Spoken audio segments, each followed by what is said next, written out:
Brujema Baim, Brujota Baot, bienvenidos, bienvenidas a nuestro segundo encuentro del Sefer Shofetim.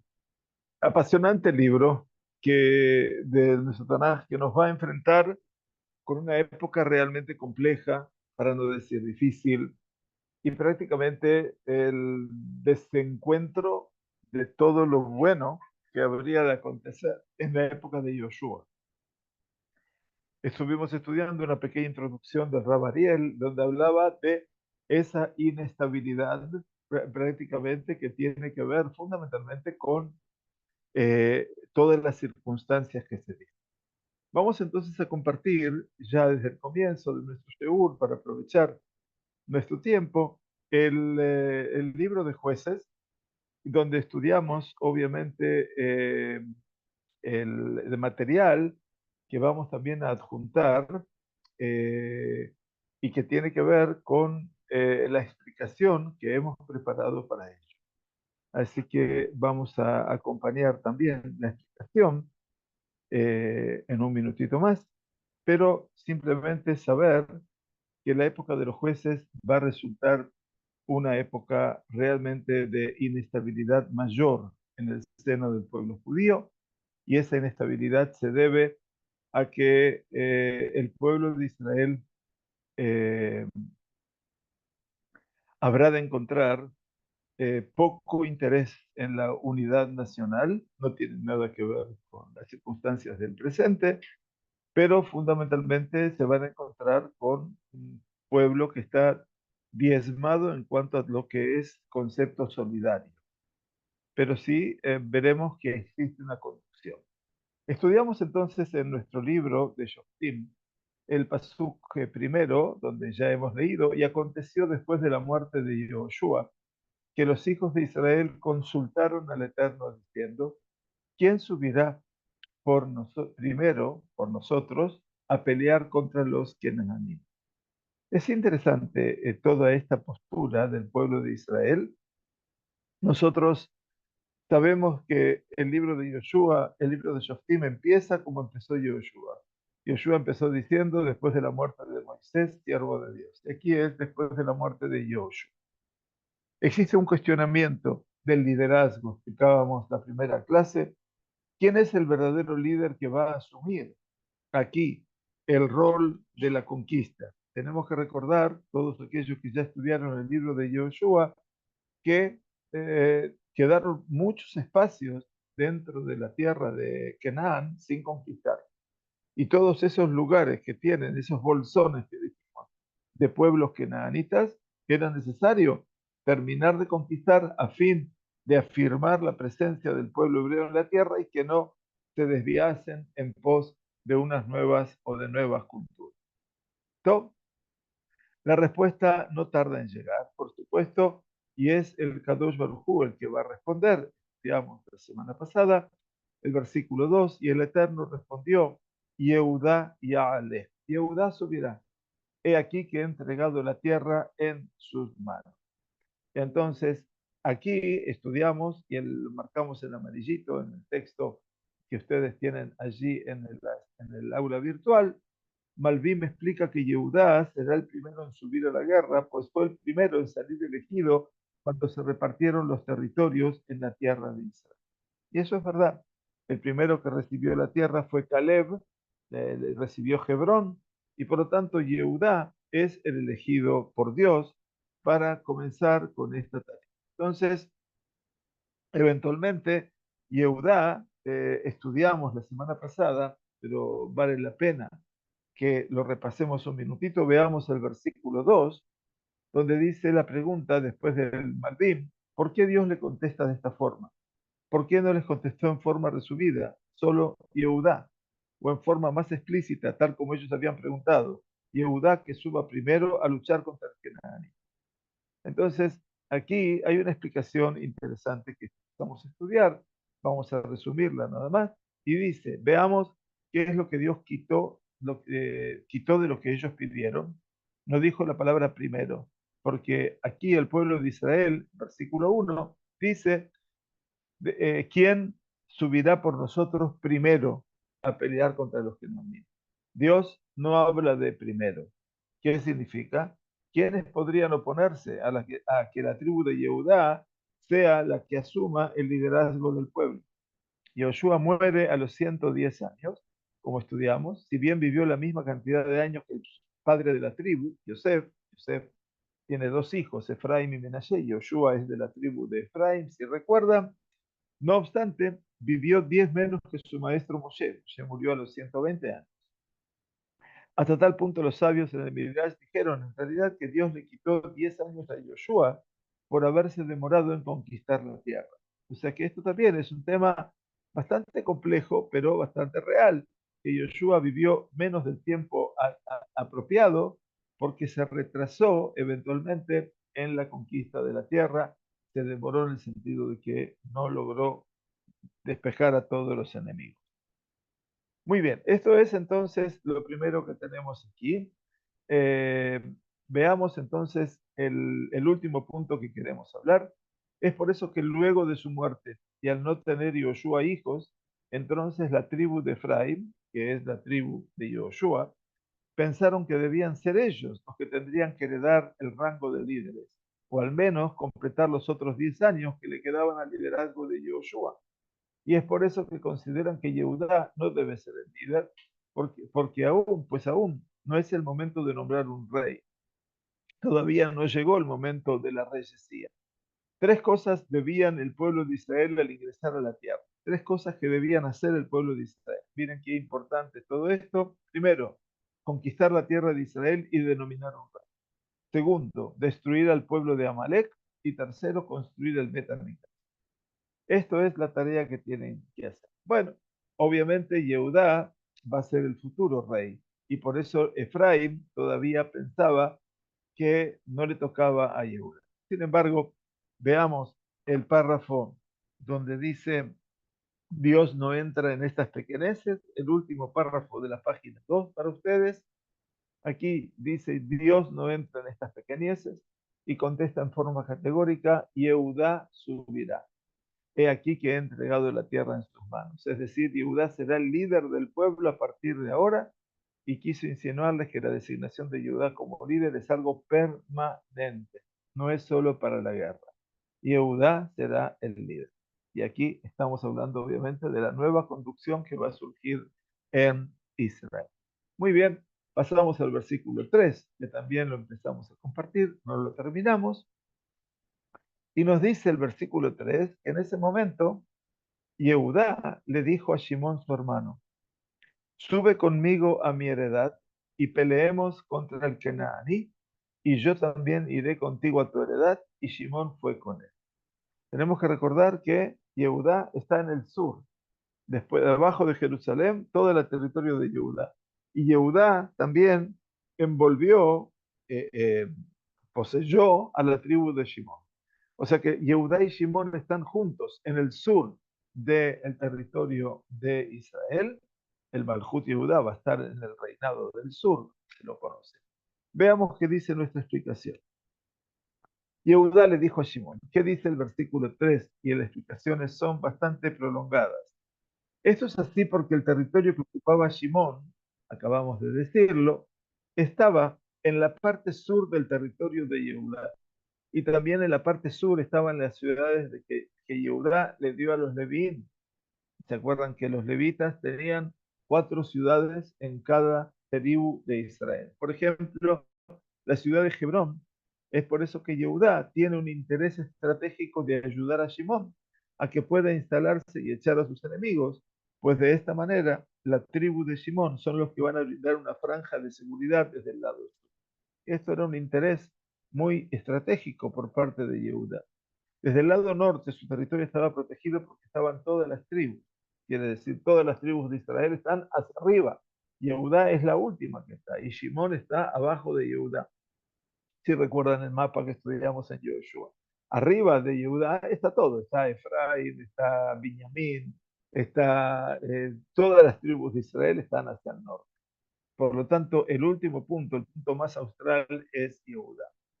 Desde el lado norte su territorio estaba protegido porque estaban todas las tribus y como sabemos, Shimón y Leví juntos fueron los que destruyeron la ciudad entera de Shechem. Esta es la época de Jacob. Por otro lado, la tribu de Leví fue la que junto con Moisés mataron a 3.000 personas que habían cometido idolatría en el suceso del becerro de oro. Por lo tanto, ¿qué le dijo Yehudá a Shimón? Si ustedes ven aquí, le dijo, sube conmigo. Ahí tenemos el pasuk, por favor, fíjense, en letra itálica, sube conmigo a media edad y peleemos contra el Kenaní y yo también iré contigo a tu heredad.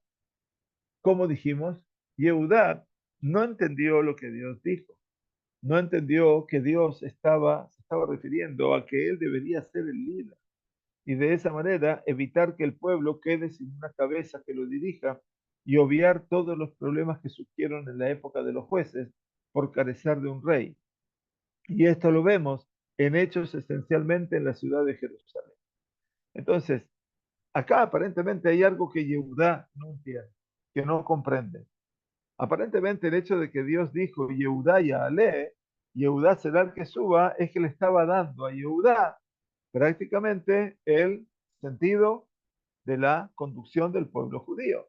O sea que en este caso, ¿qué hace Yehudá? Yehudá, lejos de entender lo que le dijo Dios, comparte su conducción ¿con quién? Con Shimón.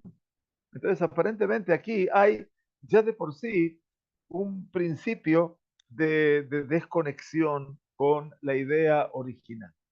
Y entonces, veamos cómo sigue nuestro pasuk. Sube conmigo a mi heredad y peleemos contra el Kenaní. Estamos en la página 3, versículo 3. Y yo también iré contigo a tu heredad. Dijimos, como dijimos, Yehudá no entendió, acá lo está marcado en claramente lo que Dios dijo. No entendió lo que Dios dijo. No entendió que Dios se estaba refiriendo a que él debería ser el líder y de esa manera evitar que el pueblo quede sin una cabeza que lo dirija y obviar todos los problemas que surgieron en la época de los jueces por carecer de un rey. Y eso lo vemos en los hechos esencialmente en la ciudad de Jerusalén. Ya lo vamos a ver. Yehudá solamente veló por él mismo, tomó la parte de Jerusalén que le pertenecía a su tribu, mientras que la parte que tendría que pertenecer a Benjamín la dejó sin conquistar y que ellos se hagan cargo de conquistar su propio territorio. O sea que Yehuda no comprende que tenía que haber asumido eventualmente un liderazgo en ese momento definitivo para el pueblo judío. Y no hay ninguna duda de que todo esto después se paga. Esta actitud por parte de Yehuda, final de la página 3, demuestra que no estaba dispuesto a tomar liderazgo. Ustedes entienden aquí que hay algo que es muy raro, pues un líder debe velar por el pueblo en general, no por su tribu particular. No subió a asumir el liderazgo, sino que prefirió bajarse y seguir siendo líder de su propia tribu y ocuparse de sus cosas y que los demás se ocupen cada uno de los suyos. Por eso le dice a Simón, sube conmigo a mi heredad, para que quede claro, y peleemos contra el Kenaní y yo también iré contigo a tu heredad, para que quede claro. No ve al pueblo como un todo, sino a cada uno con el suyo. Mi heredad, tu heredad. Y este tal vez es lo que tengamos que marcar aquí con mamás color rojo, porque aquí ya empezamos a ver el germen de la individualidad, de la separación, del no hacerse cargo de la realidad del otro. Y por lo tanto, ya Yehudá, que supuestamente tendría que llegar a haber ocupado la grandeza que le había profetizado su padre, Jacob, en su lecho de muerte, hacía muchos años, ya por lo menos 250 años atrás, donde dijo, Yehudá, atá yoduja, tus hermanos te van a reconocer a ti y no se va a apartar nunca el cetro de la tribu de Yehudá. El cetro quiere decir la corona y el bastón de mando. Y sin embargo, Yehudá no lo compró. Y eso es realmente conflictivo, por lo menos para mostrarnos, si uno quiere entender ya eh, cómo es esta época del desarrollo de la época de los jueces, que ya nace como época realmente conflictiva. Entonces van a pelear, pero van a pelear por lo propio, no van a pensar en el sentido grupal. Y ese sería el primer punto. Muy bien, página 4 entonces, el segundo párrafo, donde dice, Dios dijo, bien claro, he aquí que he entregado la tierra en sus manos. Kadosh Baruj Hu lo ha prometido. Quiere decir, no es que ellos tienen que esforzarse para poseer la tierra. No, no, no. Kadosh Baruj Hu les ha asegurado, les ha garantizado que va a dar la tierra en sus manos. Toda la tierra está en sus manos. Él es el rey. Se está refiriendo también a que el resto de las tribus deben aceptar a Yehudá y entonces recibirán la tierra de sus manos, pero aparentemente las demás tribus no entendieron o no quisieron aceptar la designación divina. O sea que por un lado Yehudá tiene que aceptar, pero por otro lado también todas las tribus de Israel tienen que aceptar a Yehudá. Y todo esto obviamente es una deuda interna que se va a tener mucho tiempo, porque el único que logró unir a todo el pueblo judío fue David. O sea que en la época de los jueces le siguió el profeta Shemuel y le siguió el rey Shaul. Y en ninguna época logró mancomunar a todas las tribus. Solamente David Amelech, que empezó reinando en Hebrón, que era de Yehudá, después pasó a ser rey de Israel por los siguientes 33 años. Por lo tanto, quiero que entiendan que esta época de los jueces, los próximos 300 años, va a ser una época sumamente conflictiva. Conflictiva hasta casi la desaparición, pero que no llegó a eso. Entonces, el final del versículo 3, es por eso que Yehudá solamente se dirige a Shimón para que lo ayude en la guerra contra los Kenanim. En vez de dirigirse a todas las tribus para ir juntos al ataque, él prefiere hablar solamente con Shimón, con el cual se siente cercano y que sí lo aceptaba como líder. Esto también es un punto importante. Mientras que el resto de las tribus que no lo aceptaban como líder deberían arreglarse solos. Se esperaba que Judá, explica nuestros comentaristas, tuviera una actitud mucho más altruista, de asumir el liderazgo, de aunar a todo el pueblo para que vayan todos juntos a luchar. Bueno, entonces ahora ya entramos en el texto mismo. Esta es la antesala del texto, todo lo que pasaba, y ahora vemos a Yehudá embarcado en la etapa de la conquista. Y vamos a ver qué es lo que conquista. Y subió Yehudá. Cuando hablamos de subir, obviamente es porque se traslada de su territorio hacia el norte. ¿Está bien? Y entonces, el norte, ahora vamos a ver a quién se refiere. Y subió Yehudá, dice el versículo 4, y el Eterno entregó en sus manos al Kenaní y al Prizzi. Aquí tenemos dos de los pueblos, de los 7, que estaban habitando la tierra de Canaán. Uno se llama específicamente Kenaní, como hablando de el prototipo del pueblo que habitaba en Canaán, es el Kenaní. Pero había 7 pueblos. Otro se llamaba Prizzi. E hirieron en Bezdek 10.000 hombres. O sea, ahora vamos a ver dónde es esto, Bezdek. Y no es poca la batalla esta. Hirieron de muerte, quiere decir 10.000 personas. O sea, estamos hablando de batallas que no había misiles. No estamos hablando de bombas, no estamos hablando de tanques, estamos hablando de batallas a mano armada. A mano quiere decir con lanzas y lo que fuera, espadas y lanzas y flechas, y habría flechas, cuchillos. Estas eran cuerpo a cuerpo, no eran otras. Entonces nos dice la explicación del libro que traducimos, que es el Dad Mikra. El Eterno entregó en sus manos al Kenaní al Prizí, y dieron en vez de 10.000 hombres. Lo vieron allí. Entonces, a veces no se entiende cómo puede ser que dice que vivían 10.000 personas y era una ciudad que, si vemos sus ruinas, era bastante pequeña, que no entraban allí 10.000 personas. La respuesta es que en la antigüedad las ciudades fortificadas o amuralladas eran solamente para momentos de necesidad. La gente no vivía ahí adentro, la mayoría de la gente vivía en las afueras de los campos, en las granjas, y cuando había un momento de peligro que venía el enemigo, enseguida huían todos y se iban a refugiar en la ciudad tras las murallas. Es por eso que todo ocurría en los portones de la ciudad. el mercado, los jueces, etcétera. En época de paz, la gente se acercaba hasta la entrada de la ciudad para solucionar pleitos, para comprar cosas. El interior de la ciudad eran depósitos. Vean ustedes qué aprendemos aquí. Dice, cuando uno va a este lugar, Bezek, en el mapa, y ve que es una mini ciudad, dice, ¿cómo vivían aquí 10.000 personas? 10.000 personas es mucho. Entonces dice, en realidad no vivían 10.000 personas allí. Se juntaban 10.000 personas cuando había una guerra, porque esas ciudades eran ciudades amuralladas y por lo tanto estaban más protegidas.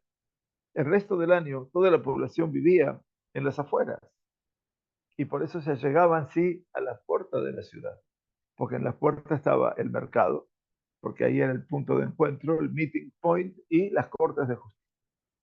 Entonces para eso estaba. Ahora bien, entonces, ¿quién es este rey? Ya vamos a mostrar la semana que viene el mapa, pero primero vamos a estudiar el texto. Versículo 5. Y hallaron a el nombre del rey, Adoní Bezek en Bezek. ¿Sí? No tiene nada que ver con la empresa de telecomunicación de Israel hoy en día. Pero hallaron a Adoní Bezek en Bezek. Justo el rey de Bezek se llama Adoní Bezek, el dueño, el señor de Bezek. Pelearon contra él e hirieron al Kenaní y al Perizí. Entonces es muy importante que sepamos eventualmente que Yehudá y Shimón logran sobreponerse a esta. Otra vez, antes nos dijeron la ciudad, ahora nos dijeron el nombre del rey. Vamos a ver la explicación del versículo 5.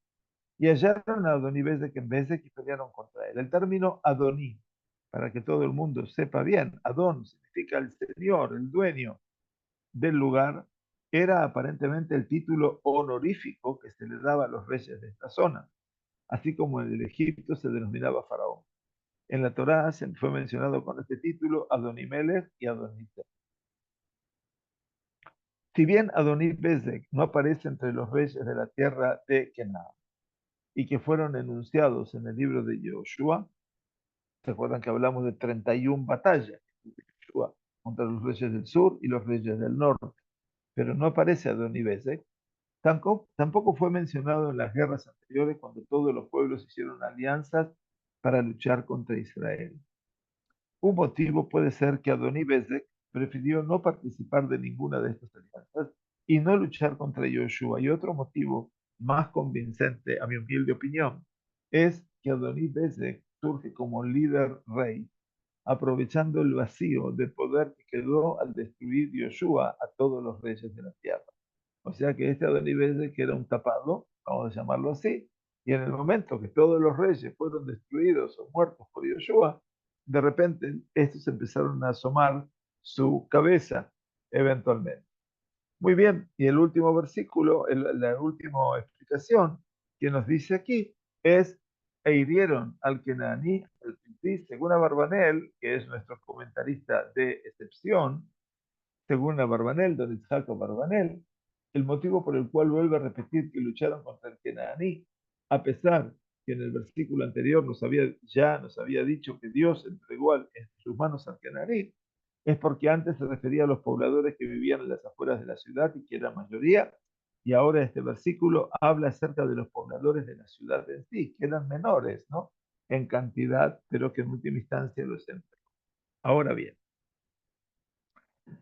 vemos que la guerra prosperó. Sin embargo, el versículo 6 nos cuenta de una realidad no inesperada, pero que puede llegar a pasar eventualmente en cualquier batalla. Y no hay ninguna duda que puede pasar. ¿Qué pasó? Dice el versículo 6, más Adoní Bezek huyó y siguieronle, lo persiguieron y prendiéronle, lo prendieron y cortáronle los pulgares de las manos y de los pies.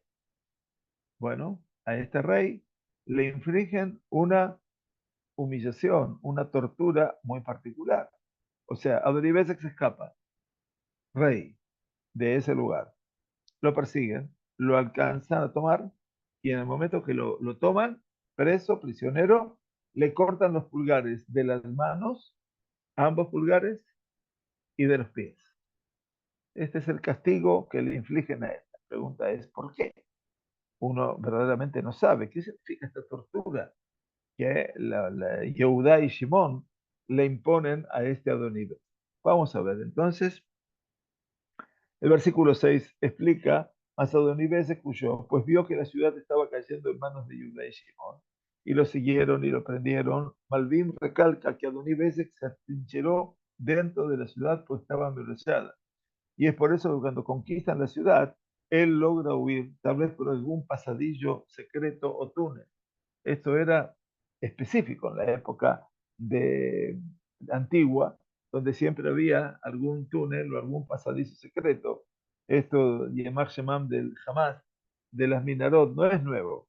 También allí había túneles, se construían túneles para poder escaparse. De hecho, cuando el último rey de Yehudá, llamado Tzidkiyahu, que fue puesto por el rey de Babilonia, al 11º año de su reinado, designado por Babilonia, se rebeló contra Babilonia. Error garrafal. Ese fue el principio del fin. Y entonces los babilonios atacaron todo lo que fue Jerusalén. Ahí fue cuando destruyeron definitivamente el templo. Y Tzidkiyahu se cuenta que se fue por un túnel de Jerusalén hacia la zona del Mar Muerto. Vayan pensando que no es muy lejos en cuanto a, no son 100 kilómetros, pero habían cavado un túnel hasta llegar a la zona del Mar Muerto. Entonces, el desarrollo de la, de la arquitectura antigua era muy, muy importante. Entonces, este rey que hizo, tal vez, dicen, logra huir por un pasadillo secreto o túnel. De este versículo vemos que el pueblo logró derrumbar o traspasar las murallas y adentrarse en la ciudad y conquistarla con todos sus ocupantes. Y a pesar que Adonibésec se va de la ciudad, logran atraparlo. Bien, entonces, entonces dice, y le cortaron los pulgares de las manos y de los pies. Ahora bien, esto, ¿qué pasó? ¿Por qué la tortura esta? ¿A qué se debe? Hasta aquí no tenemos información de esto. Y sin embargo, aquí empezamos a ver algo diferente. Da'at Mikra es el libro que nosotros estudiamos de él y que es la mejor colección que tenemos de estudio para el Tanaj, afortunadamente, y de ahí está traducido esto. Da'at Mikra menciona que era una, miren, usanza de los canaanitas cortarle los pulgares de la mano a los enemigos para que de esa manera no puedan empuñar una espada y no puedan luchar. Y de los pies, para que no puedan correr bien o no puedan mantener bien el equilibrio al luchar. Uno no se da cuenta de lo que sirven los pulgares hasta Dios no permita que no los tienen. O sea, esto era para no poder luchar, no poder empuñar una espada, porque el empuñar la espada es mamás el puño, pero el puño lo que lo cierra es el pulgar.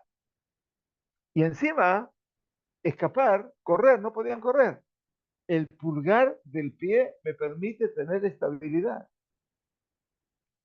Eso, increíble. Entonces, esa era la costumbre de quién? De los kenanitas. O sea que nosotros estamos viviendo ya en la tierra de Canaán, pasaron más de 30 años, y entonces desde la conquista, y sabemos las costumbres de ellos. Veamos lo que dice el Malvim, por favor. Malvim comenta que el motivo que le cortaron los pulgares, a pesar de que no era la costumbre de los hijos de Israel, y esto es importante lo que dice el Malvim, los israelitas no acostumbraban.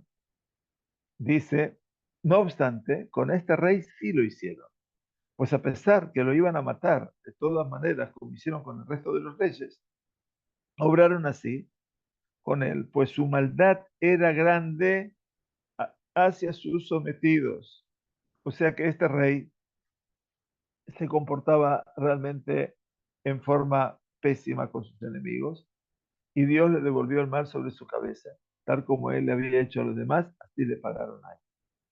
Bien, y eso esperamos realmente como un deseo cuando atrapen a estos terroristas que mataron a mansalva a estos 6 secuestrados, yo esperaría que los hagan sufrir de la misma manera que ellos los hagan sufrir, que los tengan encerrados en un lugar que puedan estar solamente de pie, y que se mueran de pie en ese lugar, por inanición, porque eso es lo que despierta un cuadro de lo que hemos vivido. Y este hombre, Adonitzedek, no era peor que los terroristas del Hamas. Entonces, vean ahora cómo lo citan a Adonitzedek. Entonces dijo Adonitzedek, en el momento que le cortaron sus pulgares, mire lo que dice, 70 reyes cortados los pulgares de sus manos y de sus pies, recogían las migajas debajo de mi mesa. Como yo hice, así me ha pagado Dios. 70 reyes que les habían cortado los pulgares, dice, comían debajo de la mesa como los animales, vienen a buscar las migajas de la mesa. Así entonces este hombre que parece no hacer teshuvá, pero por lo menos recordar la maldad que hizo, así como lo hice yo, así me ha pagado Dios. Y lo trajeron a Jerusalén y murió allí. Entonces ahora sí sabemos que Bezdek está muy cerca de Jerusalén. Pero Jerusalén no la conquistó. Como estudiamos ya la semana pasada, no es tema de él. Jerusalén pertenece a Benjamín. A él le tocaba una partecita de Jerusalén, eso es lo que conquistó. El resto, no. Y esto marcaba un poquitito la falta de interés en, ¿no? Y esto es lo que suena grave. Entonces, dijo Adonibezek, vamos a leer lo que explicó. 70 reyes cortados los pulgares de sus manos y de sus pies, recogían migajas debajo de mí. Veamos lo que enseña Don Itzhak Abarbanel. Abarbanel sostiene que el motivo que le cortaron los pulgares fue por haber abandonado cobardemente su pueblo y huido en medio de la batalla, dejando a su pueblo librado a su suerte, mientras que él se mofaba de ser un rey fuerte, tenaz y cruel con sus súbditos, hasta el punto de tenerlos bajo su mesa, obligándolos a denigrarse, comer sus migajas y haciéndolos lisiados. Ahora él se escapa como una rata entre pasadizos. Así dice el Abarbanel. Analicemos ahora, nos dice el Dad Mikra. ¿Cómo es posible que Adoní Bezek haya tenido, ustedes se preguntan, 70 reyes bajo su poder? Realmente, 70 reyes es un montón. Yoshua luchó contra 31 reyes. Pero no eran todos los reyes que estaban. Por eso, entonces, de algún lado había más reyes. Entonces, dice, hagamos un poco de historia. La potencia dominante en el Medio Oriente era Egipto. Ellos dominaban todo el Medio Oriente. ¿Cómo lo lograron? Gracias a Yosef. Desde entonces, que en el momento en que hubo hambre en toda la tierra, él, como sabemos, proveyó alimentos a todos y adquirió toda esa tierra a cambio de comida y se la entregó a manos del faraón. Pero cuando el pueblo de Israel sale de Egipto, todo ese país quedó destruido. 7 días después, todo su ejército es hundido en el mar, junto con sus carros de guerra, sus jinetes y todo su material bélico. Entonces todo el imperio egipcio cae, ya no es más la potencia de Medio Oriente. Al ocurrir esto, la mayoría de los poblados, aún en las pequeñas aldeas que hasta ahora estaban sometidas a Egipto y debían pagarle grandes tributos, cualquier magistrado de un pueblito ve que tiene la posibilidad de independizarse de Egipto, que había dejado de existir. Así tiene la posibilidad de ser independiente. De esta forma, fue como todos los pueblitos de la parte sur de Canaán, que eran los más cercanos a Egipto, decidieron liberarse e independizarse de Egipto, y cada uno poner a su comandante, su jefe de tribu, como rey. Ajá. Es entonces cuando surge Adoní Bezdek. Hay quien dice que lo hace apoyado por Egipto, que le otorga poder. Y utilizando su poderío militar, somete a todos esos pueblitos que quisieron independizarse y los somete todos a él y conquista todas las aldeas y derrota a todos aquellos que se autoproclamaron reyes. ¿Entienden ahora qué es lo que pasó? De esa manera es como 70 reyes pasan a ser cautivos, sus cautivos. Quiero que esto lo entiendan. No eran grandes reinados, sino más bien pequeños pueblitos o aldeas que bien podrían considerarse parte de un reino pequeño. Todo eso pasó a pertenecer a Adonibez. Como es de imaginar, ninguno de esos autoproclamados reyes podría compararse con uno solo de los reyes que Joshua conquistó. No podría compararse, ¿sí? Ninguno con los reyes que eran reinados muy importantes. Ni siquiera Donibese, que estaba en el rango y poderío de alguno de los 31 reyes que Joshua derrotó, como dijimos. Y al ser que todo esto lo logra gracias al apoyo de Egipto, no es digno que se ensoberbezca tanto y denigre a los demás reyes que conquistó no por su propia fuerza y poderío de. Por último, nos dice el Pasuk, y lo trajeron a Jerusalén y murió allí. ¿Sí? ¿Se acuerdan? Entonces, vamos a ver qué significa. La pregunta que debemos hacernos es, ¿por qué Adonibezek murió en Jerusalén y no en el campo de batalla o en el lugar donde lo capturaron? Una respuesta es que en la antigüedad era una usanza que los reyes del Medio Oriente, pero no se los mataba a los reyes. Esto era así porque los reyes eran considerados, para que sepan, semidioses. Joshua no dudó en ningún momento en dar muerte inmediatamente a los hijos de los Canaanim. Muy interesante. A los reyes, perdón. Pero los hijos de Jehudá, por algún motivo, lo dejaron con vida y lo llevaron con ellos. No cumplen con el mandamiento divino de aniquilarlo. ¿Se acuerdan que después con el rey de Amalek, cuando Shaul tuvo la batalla con Amalek, dejó vivo no solamente al ganado, sino que dejó vivo también al rey de Amalek? Entonces, como que es una mala costumbre. Pero lo que sí ven apropiado a sus ojos es ajusticiarlo por haber cortado los dedos a los reyes que él somete. Hacen solo lo que les parece bien a ellos y no lo que Dios les ordena hacer. Y así luego de un tiempo, Adonibezek muere probablemente fruto de las heridas causadas al amputarle los dedos y no producto del mandamiento de Dios. Y justamente muere diciendo que lo que él hizo, ahora le hicieron a él. Esto nos recuerda el versículo que Dios había dicho en Bemidbar 33:5. La Torá se expresa con un lenguaje similar. Y será que si no desterraréis a los habitantes de la tierra, serán los que dejáis de los cananitas como espinas en vuestros ojos y como aguijones a vuestros costados y os oprimirán. Y será que tal como pensé hacerles a ellos, yo a ellos, así les haré yo a vosotros. Fuertísimo lo que dice aquí. Dios advierte al pueblo judío que si van a dejar a los pueblos de Canaán, van a ser, dice, Akadosh Baruj Hu, dice, como espinas en vuestros ojos y como aguijones a vuestros costados, y os oprimirán. Y por eso, así como pensé hacerles a ellos, le haré a ustedes. Este ir y venir, obviamente, vemos que las palabras de ese rey recuerda que merced a sus actos que el individuo hace, así Dios le devuelve a ellos. Eso se llama midá keneged midá. Esto es como Dios responde al hombre de acuerdo a cómo el hombre actúa con él.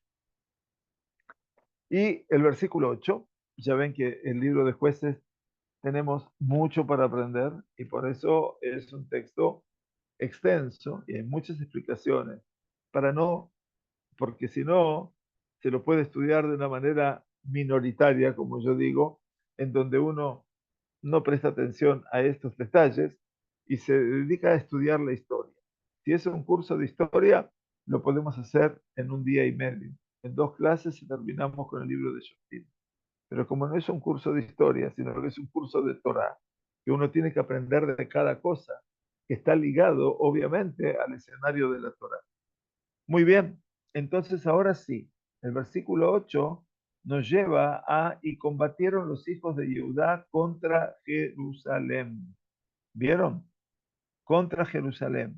Haremos, bueno, y la tomaron y la pasaron a espada y a la ciudad prendieron fuego. O sea que la destruyeron. Entonces, a la ciudad, dice el versículo 8, como a todas las aldeas aledañas.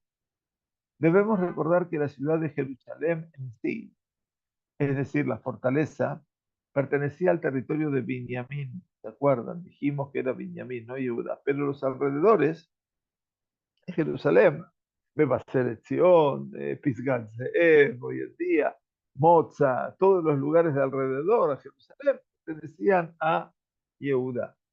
Y entonces aquí nuestro libro, Dat Mikra, sostiene que en realidad los enemigos escaparon y dejaron la fortaleza deshabitada.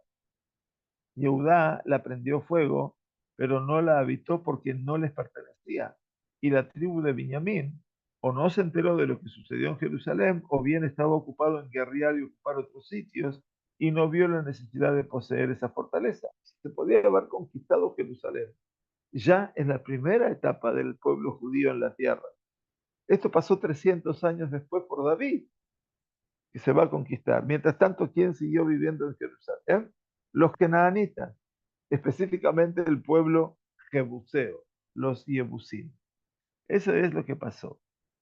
Lo que con el tiempo hizo que el quedara abandonada. El yebusí haya vuelto y la haya habitado. Esto es lo que decíamos. O sea que volvieron los habitantes de Canaán. Y es por eso que más adelante dirá que Benjamín no desterró al yebusí de Jerusalén. Vamos a ver al Malvin, el último comentario. Malvin explica que no se trata de la misma guerra que fue relatada en el libro de Yoshua, capítulo 10, que al rey de Jerusalén, Adonizedec, fue derrotado en la guerra junto con los reyes del sur. Luego en el capítulo 15:63 nos dice en el libro de Yoshua, y los Yebusim, pobladores de Jerusalén, no pudieron conquistarlos los hijos de Yehudá, y habitaron los Yebusim con los hijos de Yehudá en Jerusalén hasta este día. Hasta este día quiere decir hasta el día que se escribe el libro de Shoftim. O sea que no se los pudo sacar de ese lugar.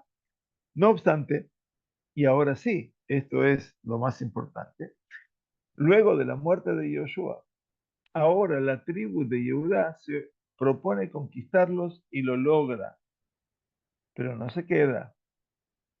No obstante, la parte de Benjamín no la conquista, y es por eso que dice más adelante, en este mismo capítulo, en el versículo 21, mas al Yebusí que habitaba en Jerusalén lo desterraron los hijos de Benjamín, y habitó el Yebusí con los hijos de Benjamín en Jerusalén hasta hoy.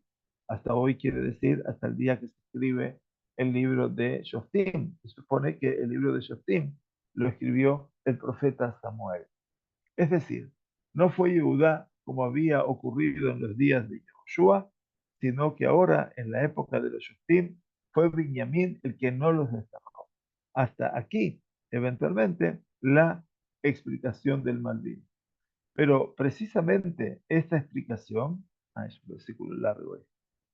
Bien, entonces vamos a leer un poquito más. Pero precisamente esta explicación nos devuelve el tema que analizamos al principio acerca del liderazgo de Yehuda. Esto es muy importante. El hecho de que no todos lo habían aceptado como dirigente, como liderazgo, la mejor manera de lograr convencer a los demás hubiera sido tomando la ciudad de Jerusalén, a pesar de que no sería para su tribu, y de esta manera demostrar también la preocupación por la tribu de Benjamín. Este era el punto que tenía que haber hecho Yehuda, demostrar que también tenía preocupación por la tribu de Benjamín. Si hubiera conquistado Jerusalén, tal vez el pueblo, el resto de las tribus, lo hubieran proclamado como su líder. De esta manera, al velar por todos, hubiera manifestado que es un líder de todo el pueblo en general y no de su tribu en particular. David, al principio, no fue aceptado por las demás tribus como rey, y durante 7 años, como les expliqué, reinó solo sobre la tribu de Yehudá. Pero cuando demostró que se ocupaba por todos, entonces ahí reinó sobre todo Israel. Y ahí fue cuando pasó, obviamente, el escenario de ser rey del pueblo de Israel. Por lo tanto, hasta aquí entonces vamos a llegar hoy para poder eh, tener no, sí, para tener una aproximación de lo que es la trascendencia de este libro, realmente que es impactante desde el punto de vista del escenario del estudio del Sefer Shoftim. Bueno, que tengamos Shabbat Shalom Mevorach. Muchas gracias por acompañarnos. Bienvenidos a quienes se suman. Gracias por engrandecer el Bet Midrash. Y repito, a las personas que están en Ranana, los invitamos a pasar al Bet Midrash para que podamos tener, obviamente, el apoyo del Ministerio de Educación. Así que es importante que tengamos aquí a las personas también en forma presencial. Llegamos al versículo 8. Entonces, hasta el momento de vemos que la tribu de Yehuda. Muy bien, Shabbat Shalom para todos. Muchas gracias. Besorot Tovot, Yeshuot Benejamot. Gracias por acompañarnos.